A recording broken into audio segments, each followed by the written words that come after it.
salut les turfeuses, salut les turfeurs, bienvenue pour un nouveau pronostic de Benoît Requin. Merci pour vos likes, pour vos commentaires. N'hésitez pas à vous abonner pour recevoir tous mes pronostics tous les jours et pour accéder à tous mes tickets pour la course du Quintet. Rendez-vous directement dans mon commentaire épinglé. Ok, place au pronostic du Quintet du mardi 16 novembre, direction Saint-Cloud pour le prix de la Vallée de Chevreuse. Plat 2000 mètres, 16 partants, réunion 1, course 4, indice de confiance 1 sur 5, ce Quintet est ouvert et on va voir ça ensemble. Petit retour sur les Quintets du dimanche 14 et du lundi 15 novembre. Dimanche, dans mon pronostic, je vous ai donné le tiercé et lundi, il y a eu quelques troubles faits à l'arrivée. Ok, c'est parti, on commence le pronostic et on commence avec le numéro 1, Villaro. Et on écoute son entraîneur, David Smaga. Villaro reste compétitif. Dernièrement, la distance s'est avérée un peu longue, surtout en faisant les extérieurs. Il retrouve un tracé qu'il affectionne et est en pleine forme. J'en attends une très bonne performance. Alors, ce que j'en pense de Villaro, on ne le présente plus à ce niveau. Les Quintets, c'est son sport favori. Sa dernière victoire, c'était sa dernière victoire dans un Quintet, c'était sur ce même parcours. Il peut faire mal. Le numéro 2, Episodia. On écoute Henri-Alex Pantal. Episodia répond toujours à peu près présente à ce niveau. Maintenant, il faut que cela se passe bien, qu'elle ait un bon parcours, elle est un peu tributaire du déroulement de course. Alors, ce que j'en pense d'Episodia, elle aussi n'a plus à faire ses preuves à ce niveau.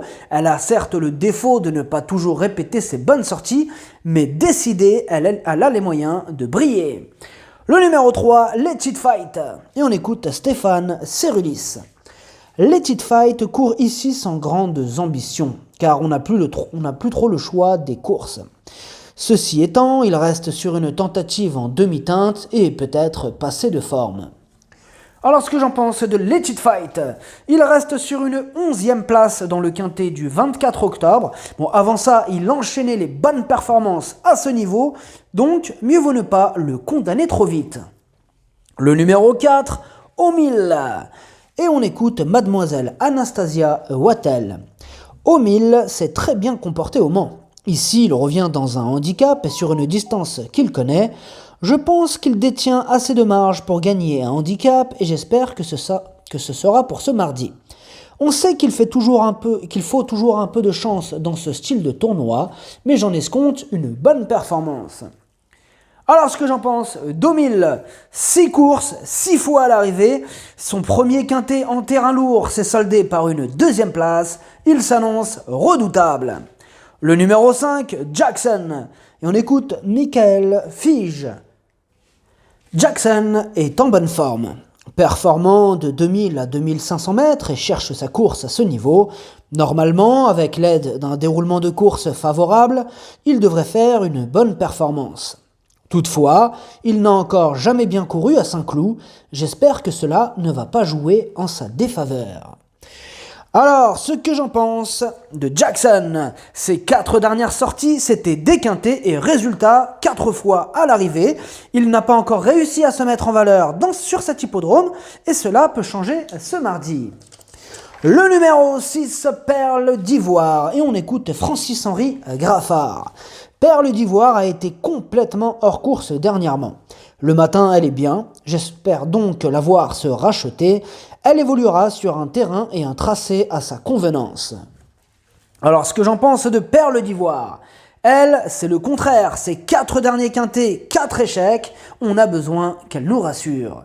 Le numéro 7, African Grey, et on écoute Jacques Pied-Noël.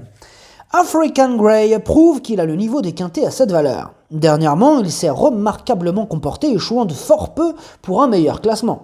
Mardi, avec une piste bien assouplie, il a les moyens de jouer un bon rôle. En théorie, il a sa place dans la bonne combinaison. Alors, ce que j'en pense d'African Grey, il vient de finir aux portes du Quintet le 17 octobre. Sa situation sur l'échelle des valeurs s'améliore et Stéphane Pasquier est appelé en renfort. Attention à lui! Le numéro 8, Inaugural. Et on écoute Peter Shiergan.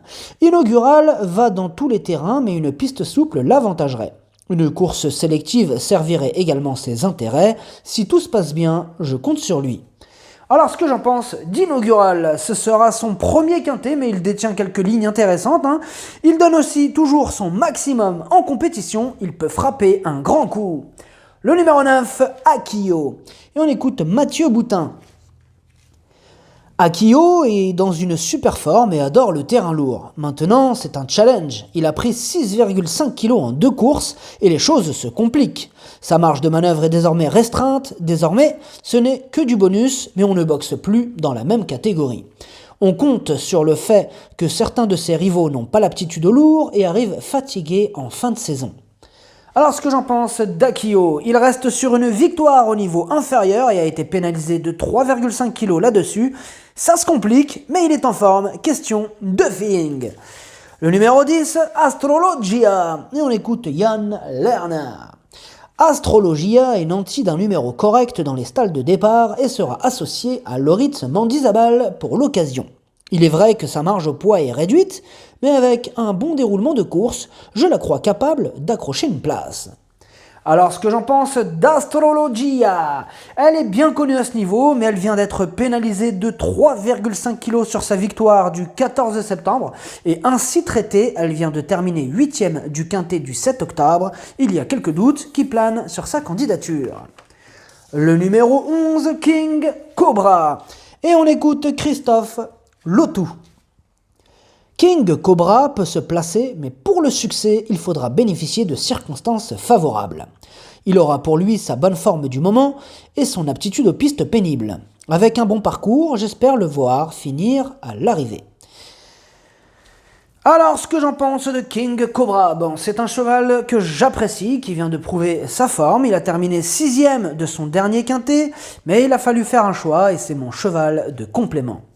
Le numéro 12, Inkaman. On écoute Mademoiselle Stéphanie Nige. Inkaman avait sûrement besoin de reprendre la compétition en dernier lieu. Il sera quand même aussi mieux que sur le gazon cette fois-ci, car la PSF, ce n'est pas trop son truc. Cela dit, il n'a toutefois pas de marge, étant pris très haut. Il peut peut-être figurer en fin de combinaison. Alors ce que j'en pense d'Inkaman, il a terminé 16e le jour de sa rentrée. Avant ça, il avait quand même remporté le quintet du 11 juin. Des progrès sont attendus sur cette sortie, surprise possible. Le numéro 13, Have Dancer. Et on écoute Marianne Falk Weissmeyer. Have Dancer a été très malheureux en dernier lieu. C'est important pour lui d'attendre, car il doit se relaxer et possède beaucoup de vitesse. Le terrain est parfait pour lui, tous les voyants sont au vert, il devrait avoir une très bonne chance, normalement sa place est dans les 5 premiers. Alors ce que j'en pense d'Ave Dancer, ces trois derniers quintets, il a réussi à choper 2 5e places et un échec entre les deux, il apprécie cet hippodrome mais mieux vaut donc ne pas le sous-estimer. Le numéro 14, Courcard, et on écoute Jean-Marie Béguinier. Courcard semble bien et se montre régulier, mais n'est peut-être pas tout à fait du niveau d'un gros handicap. Il aurait vraisemblablement été mieux en seconde épreuve, où il a plus fait ses preuves. Alors ce que j'en pense de Courcard, ces 4 derniers quintets, c'est 3 échecs, mais il a quand même réussi à terminer 3e de celui du 9 août à Clairefontaine. Là il va tenter de remettre les pendules à l'heure. Le numéro 15, Matt la Fristouille, et on écoute Rodolphe Collet. Matt la Fristouille est toujours en forme, comme en atteste sa récente victoire. Maintenant, il monte de catégorie en étant pénalisé au poids, ce qui n'est jamais évident. Cependant, c'est un cheval qui affectionne les pistes très souples, voire lourdes, et à cette période de l'année, c'est toujours important. Sur sa lancée, on peut en espérer un bon comportement, et une place me satisferait.